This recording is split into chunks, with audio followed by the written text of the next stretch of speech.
کہ جس کی مثال نہیں ملتی. کسی بھی شخصیت پر جتنا زیادہ بوجھ ڈالا جائے اور وہ پھر اس بوجھ کو، اس وزن کو اٹھا کر سلامتی کے ساتھ منزل مقصود تک پہنچ جائے، وہ کسی بھی شخصیت کی سب سے بڑی خوبی ہے. حضرت ابوبکر صدیق رضی اللہ تعالی عنہ کے کندھوں پر بھی پوری امت مصطفیٰ کی ذمہ داری ڈال دی گئی، اور یہ انتخاب خود رحمان کا ہے اور مصطفیٰ کریم کا ہے. حضرت ابوبکر صدیق رضی اللہ تعالی عنہ کے علاوہ اس وقت صحابہ کرام میں کوئی ایسی شخصیت نہیں تھی جو امت مصطفیٰ علیہ الصلاۃ والسلام کا یہ وزن، یہ بوجھ اٹھا پاتی، بلکہ نبی پاک علیہ السلام نے اپنے وصال سے کچھ عرصہ پہلے ام المومنین حضرت عائشہ صدیقہ طیبہ طاہرہ رضی اللہ عنہا سے فرمایا کہ عائشہ اپنے باپ ابو بکر سے کہیں کہ وہ مسلمانوں کو نماز پڑھائیں. تو اس حدیث پاک کا مفہوم یہ ہے، حضرت عائشہ صدیقہ رضی اللہ عنہا وہ مزاج رسول سے واقف تھیں، پریشان ہو گئیں اور سمجھ گئیں کہ حضور کے وصال مبارک کا وقت قریب آتا جا رہا ہے، اس لیے سرکار نے یہ تاکیدی حکم ارشاد فرمایا ہے. تو آپ نے عرض کی، یا رسول اللہ، میرے بابا جان یعنی حضرت ابوبکر صدیق تو بڑے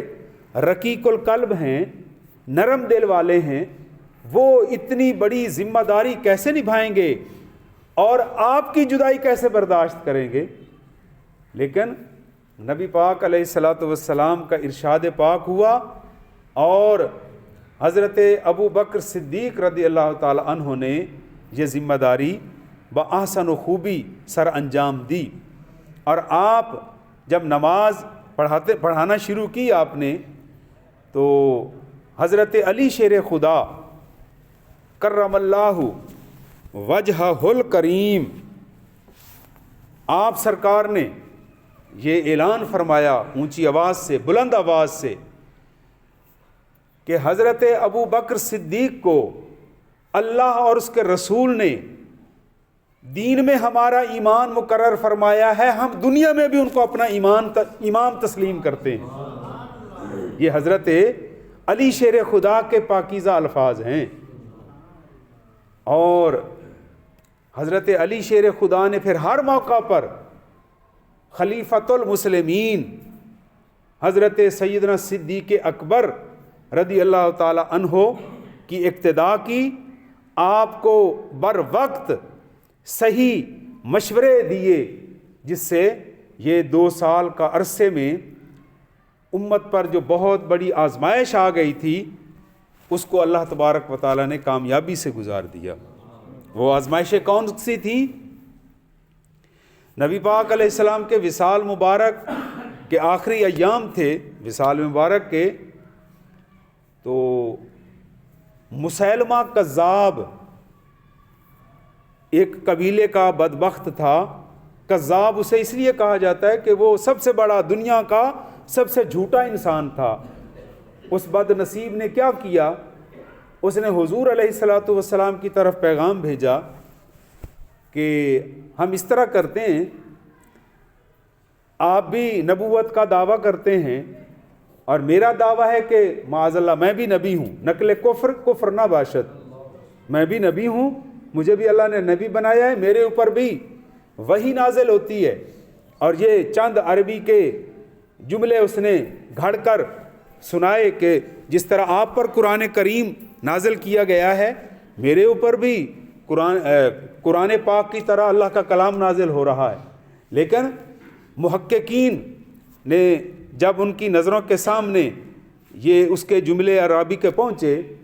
تو کہاں کلام الہی اور کہاں اس بد نصیب کے جملے جو لفظ آگے پیچھے کر کے جوڑے ہوئے تھے ان میں وہ کہاں لذت تھی یا وہ کہاں چاشنی تھی اور وہ کشش تھی جو اللہ نے کلام الہی میں عطا فرمائی۔ اس بد نصیب نے ایک اور بھی دعویٰ کیا، حضور کی طرف پیغام بھیجا کہ آپ اس طرح کریں کہ ہم نبوت کو بانٹ لیتے ہیں، آدھے علاقے پر آپ نبی بن جائیں، آدھے علاقے پر میں نبی بن جاؤں گا۔ تو نبی پاک علیہ الصلاۃ والسلام نے سختی سے اس کی طرف پیغام بھیجا کہ تو، اور مفہوم ہے حدیث پاک کا، اس کی تکذیب فرمائی اور فرمایا کہ اللہ پاک نے مجھے تمام نبیوں کا امام بنایا ہے، میرے بعد نبوت کا دروازہ قیامت تک کے لیے بند کر دیا گیا ہے، اب کوئی بھی نبوت کا دعویٰ کرے وہ دنیا کا سب سے بڑا جھوٹا انسان ہوگا۔ تو نبی پاک علیہ السلام نے اس کو اس کے انجام تک پہنچانے کے لیے حضرت اپنے ایک صحابی حضرت زید بن حارث کے بیٹے حضرت اسامہ بن زید کو ایک لشکر تیار کر کے آپ نے فرمایا کہ اس کے ساتھ جا کر جہاد کرو۔ اتنے میں نبی پاک علیہ السلام کا وصال مبارک ہو گیا۔ وہ جو دستہ جا رہا تھا اور اسی طرح نبوت کا جھوٹا دعوے دار نکل آیا، اور پھر دوسری آزمائش یہ ہوئی کہ جو قبیلے نئے نئے مسلمان ہوئے انہوں نے زکوٰۃ دینے سے انکار کر دیا۔ تو ایسے موقع پر مسلمانوں پر بہت زیادہ مشکل وقت تھا۔ اور تیسری آزمائش یہ تھی کہ جو لوگ کلمہ شریف پڑھ کر مسلمان ہوئے وہ مرتد ہونا شروع ہو گئے، دوبارہ کفر کی طرف جانا شروع ہو گئے، اور ادھر ملک شام میں عیسائیوں نے گٹھ جوڑ کر کے مسلمانوں کی قوت کو ختم کرنے کی کوشش کی۔ تو حضرت ابوبکر صدیق رضی اللہ تعالیٰ عنہ نے حضرت اسامہ بن زید کی قیادت میں وہ لشکر ادھر جاری فرمایا۔ جب وہ لشکر وہاں روانہ ہوا تو جو مدینہ شریف اور آس پاس کے کافر تھے وہ ڈر گئے کہ مسلمانوں میں اتنی طاقت تو ہے کہ اپنے سے کئی گنا زیادہ فوج کے ساتھ لڑنے کے لیے، عیسائیوں کے ساتھ لڑنے کے لیے اگر وہاں جا رہے ہیں تو وہاں سے اگر یہ کامیاب ہو کر واپس آ گئے تو ہماری بھی خیر نہیں ہے۔ ان کے دل میں بھی رعب اور خوف طاری ہو گیا، اور اس طرح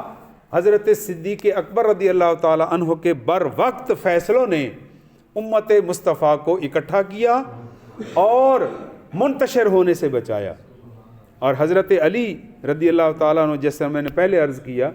کہ ان کو حضرت ابو بکر سے اتنا لگاؤ اور پیار تھا کہ ہر موقع پر انہوں نے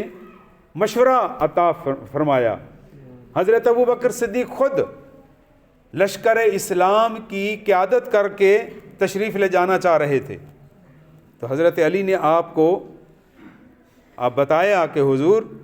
اب آپ کا جانا وہاں مناسب نہیں ہے، آپ یہاں مرکز رسول، منبر رسول کے آپ نگہبان ہیں، مصلی رسول کے نگہبان ہیں، اور امت کی پوری قیادت آپ کے ہاتھ میں ہے۔ آپ اگر مدینہ شریف میں رہیں گے تو آپ کا رعب ان کافروں پر پڑ جائے گا، اور اگر آپ تشریف لے جائیں گے تو وہ رعب ختم ہو جائے گا۔ لہٰذا آپ نے اس مشورے کو قبول فرمایا اور مدینہ شریف ہی میں رہے اور ادھر لشکروں کو روانہ فرمایا، اور پھر اس کا نتیجہ یہ نکلا کہ کافر بھی رعب اور خوف سے لرز گئے، اور جو مرتد ہو رہے تھے، جو زکوٰۃ دینے سے انکار کر رہے تھے، یا جو نبوت کے جھوٹے دعوے دار بن رہے تھے، ان سب کو یہ پیغام مل گیا کہ انہیں سخت سے سخت سزا ملے گی۔ اور آخری بات یہ ہے کہ حضرت ابوبکر صدیق رضی اللہ تعالی عنہ کو نبی پاک علیہ الصلاۃ والسلام سے اتنا پیار اور محبت تھی، اتنا آپ کے دل میں عشق رسول موجزن تھا کہ یہ 2 سال کا عرصہ آپ نے امور خلافت سر انجام دیے۔ رات کو عشاء کی نماز پڑھانے کے بعد جب آپ اپنے بستر پر سونے کے لیے دراز ہوتے تھے تو آپ کے سرانے والی جگہ پر جہاں پر آپ کا چہرہ اقدس ہوتا تھا، حضور کو یاد کر کے حضور کے عشق اور محبت میں آپ کے سینے سے اور منہ مبارک سے ایک گرم آہ نکلتی تھی، اور وہ اتنی گرم ہوتی تھی عشق رسول کی وہ گرم ہوا آہ کہ عین آپ کے چہرے منہ کے برابر چھت جھلس گئی۔ جب آپ کا وصال ہوا تو پوچھا گیا کہ چھت پر یہ آگ کے اثرات کیوں ہیں، آگ یہ جھلسی ہوئی کیوں ہے؟ تو گھر والوں نے بتایا کہ حضرت ابوبکر صدیق رضی اللہ تعالیٰ عنہ حضور کی جدائی میں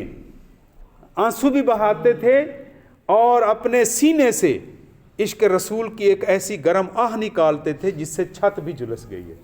اتنا آپ کے دل میں حضور کی محبت تھی۔ اللہ تبارک و تعالی ہمیں بھی حضرت صدیق اکبر کا صدقہ عشق رسول کی دولت سے مالا مال فرمائے۔ اللہ